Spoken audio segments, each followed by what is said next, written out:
ఇంకా ముందు కూడా ఉంది. మీకు అసలు 100% ఆధారం ఏంటంటే కొయ్య రాయిగా మారింది చెట్లు. ఇది ఇట్లా భూమి మీద మారదు, భూమి లోపలే మారుతుంది. చెట్టు పడుద్ది, పడిన తర్వాత దీన్ని ఏం చేస్తాయంటే చెట్టుకి సన్నటి రంధ్రాలు ఉంటాయి. మనకంటే నీళ్ళు పీక్కుంటుంది కదా ప్రసరించడానికి, రక్త ప్రసరణలాగా అక్కడ కూడా కింద నుంచి మీదకి దానికి గాలి నీరు లాక్కుంటుంది. ఆ లాక్కునేటప్పుడు ఇసుక రేణువులు కూడా లాగేస్తుంది. ఆ ఇసుక రేణువులు లాగినప్పుడు టూ మచ్ ఇసుక రేణువులు ఎక్కువైపోతాయి. ఇక చెట్టు చచ్చిపోద్ది. అది ఇక పడి భూమిలో ఉండగా ఇది ఘనీభవించి దీని యొక్క ఆ రాయి కొయ్య రెండు కలగలుపుల మిశ్రమాన్ని మనం ఫాజిల్ అంటాం. దాన్ని ఏదో అంటారు, శిలాజం.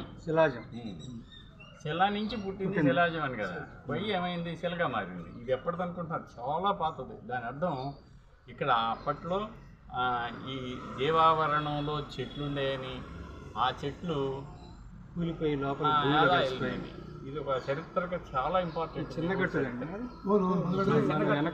ఇది మీరు కూడా ఎక్కడన్నా హాయిగా దీన్ని శుభ్రంగా కడిగి ఒక చోట పెట్టి ఒక గ్లాసులో ఫ్రేమ్ పెట్టి, గ్రామంలో దొరికిన శిలాజము క్రీస్తు పూర్వం 5 లక్షల సంవత్సరాలు కనీసం ఇది భద్రంగా పెట్టుకోండి. జై శ్రీరామ్.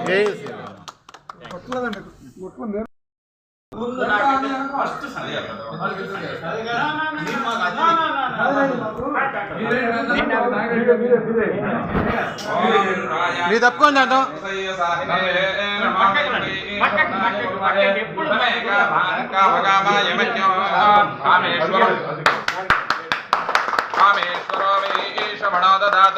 కుబేరాయ వైశ్రవణాయ మహారాజాయ నమః.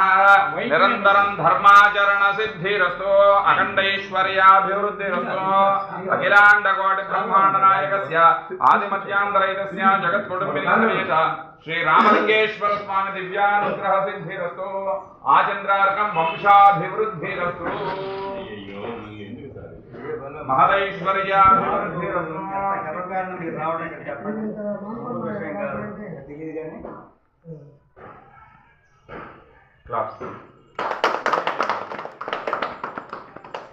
సార్కి మాత్రం దయచేసి ఊరంతా కలిపి ఒక సత్కారం చేయాలి. తెలంగాణ గవర్నమెంట్ గుర్తించింది ఆయన్ని, మనం గుర్తించాలి. అసలు ఆ బుక్ చూస్తేనే మీకు పిచ్చెక్కిపోతుంది. అట్లా ఎవరు చేయరు.